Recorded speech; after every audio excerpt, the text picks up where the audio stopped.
staring down the barrel of a 1-4, possibly 1-5 start, coming off of an horrendous loss against the Portland Trailblazers.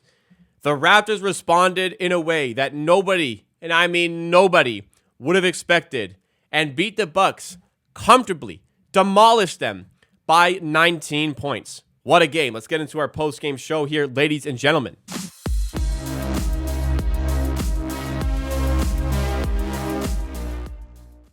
If you're enjoying the content, remember to smash that like button and subscribe for more Raptors content like this for every Raptors game, either the live stream watch party on Amateur Sports or the post-game show that also is posted on Amateur Hour Reactions. Tons of content, and we have one coming tomorrow as well as the Raptors play the Sixers. But this game in particular, wow, were we down on the Raptors after that Portland loss, and for very good reason.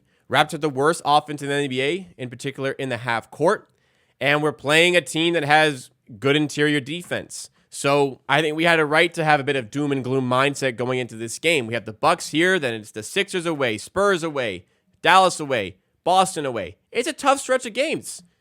We are staring down a really, really bad start to the season here in Toronto, but they come through when they needed to. And really, it's all down to shooting. It's all down to the spacing. The first 3 buckets of the game for the Raptors, their first 3 shots.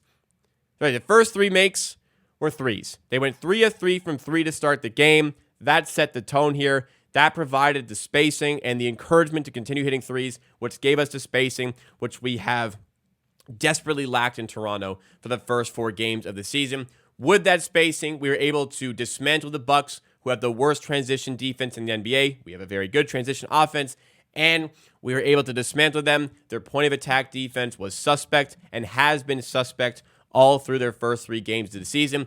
Adrian Griff returning to Toronto, not a great one for him. Kept trying to call timeouts, kept trying to shake it up, kept trying to do other things. Nothing worked. The Raptors went up by 20 early on in the second quarter.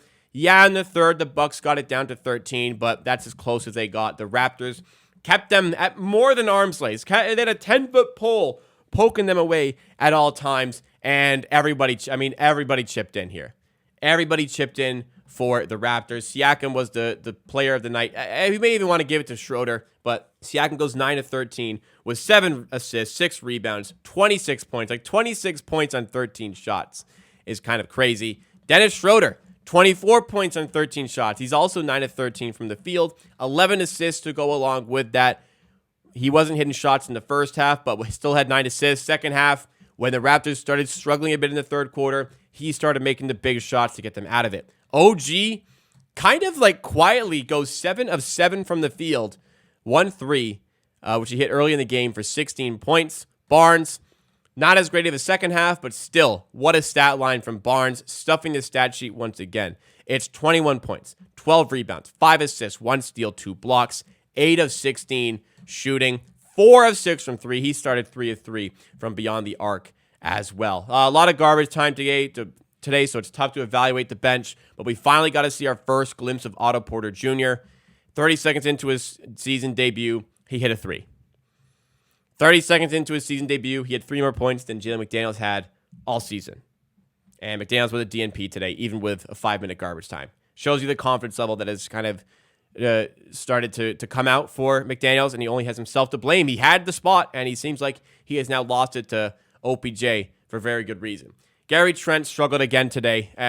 This is the only real downer. We just need something. We just need something from him. Grady Dick struggled too, but Gary Trent goes 0-5 for 3. On a night like tonight where we go 15 of 38 from 3 anyways, Siakam goes 5 of 8, Barnes goes 4 of 6, Schroeder goes 2 of 4. We didn't need it, but we're going to need Trent shooting at some point. He still can't shoot the basketball. He still can't hit his shots, and that could be a problem, but we need to get something out of Trent, but let's not dwell on the negatives here too much, although Grady Dick goes 1 of 8 from 3. A lot of good looks from there as well. Got his minutes, which I like. He's just got to start knocking down those shots. Hopefully, it will come for the player. Raptors defense was in lockdown as well. Brook Lopez goes 1 of 8. Incredible. Lillard goes 4 of 9. Only 15 points for Damian Lillard. Giannis goes 5 of 11 with 16 points. You also keep him at bay. Only 4 rebounds somehow for Giannis Antetokounmpo. Just stellar defense all over the place. The Raptors shot the lights out of the gym tonight. The Milwaukee Bucks took 38 free throws to our 14, yet we won by 19 points. 56% shooting from the field for the Raptors, 40% shooting from three for the Raptors, and it just, even with the turnovers, we turned the ball over 18 times, but like I tried to tell you guys, largely 27. They never led. What I've been trying to tell you guys, 66 points to paint 2 is kind of crazy. 26 fast break points is crazy too for the Raptors. Okay, what I'm trying to say, shooting makes everything better. You can hit your threes, you generate more space on the inside, and that's what happened. The Raptors hit shots early, forced the Bucks to come out and contest, gave more space on the inside. Their point of attack defense is not good, so we were able to get by. We were able to sneak by, get in the paint, hurdle early, had lots of space down low with those backdoor cuts. That set the tone for the night. The defense kept us there as well, kept us out to that big lead. Everything was clicking for the Raptors tonight. And we have to wonder now, how did we lose to Portland? I don't want to dwell on that game, but how can you look this good against this team and lose to Portland and only register 91? How do you score 130 against the Bucks and only 91 against the Portland Trailblazers just 2 days prior? So, okay, 5 games in, big win here. You're still under 500. You still have a tough batch of games coming up. So you need to find a way to get this consistency. How are you going to get this team to continue to produce in a manner, not even like this, because this is insane, but some semblance of this performance? Darko Rajakovic, how are you going to get this team to start playing to these levels or near these levels at a consistent degree? Because, look, Siakam's not going 5 of 8 from 3 every night. Barnes is not going 4 of 6 from 3 every night. You're not going to get a 9 of 13 night from Schroder and Pascal every night. You're not going to get a 7 from 7 night from OG every night. Like, it's going to be tough to continue to register outrageous shooting performances like this. So what is going to be the half-court game that gets us there? We worked a bit better at finding the cutters. More cutters has made a bit of improvement to the half-court offense today. So what are we going to see for this next 4-game road trip? Sixers, Spurs, Mavericks, Celtics. That's going to be the big question. So we're going to enjoy this one a lot. We're very much going to enjoy this game tonight, but there has to be an emphasis as well on this not being enough still. Like this game, more than enough. But there has to be an emphasis on this needs to continue. We need to find a way to ensure we can continue to do this, because the low-hanging fruit, like Portland, like inexcusable really to lose a game in that manner in what would have been a scheduled win. So big celebrations here.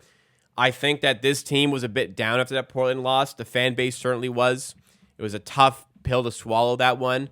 But if there was anybody down in the locker room, this is that confidence boost. This is that injection of confidence. This really could be that spark that sort of reignites the team. But what is great is that it continues to appear as though we are playing for the coach. They're playing for Darko. They respect Darko. They're working hard to play for Darko's system. They understand there's going to be some sort of growing pains here for the Raptors. But with games like this, confidence is going to be there. We have a tough back-to-back on the road against the Sixers tomorrow. But let's really, really pull through. Let's really, really work hard. Like the win in that one, it's going to be tough to win. Give me a high-quality competitive performance.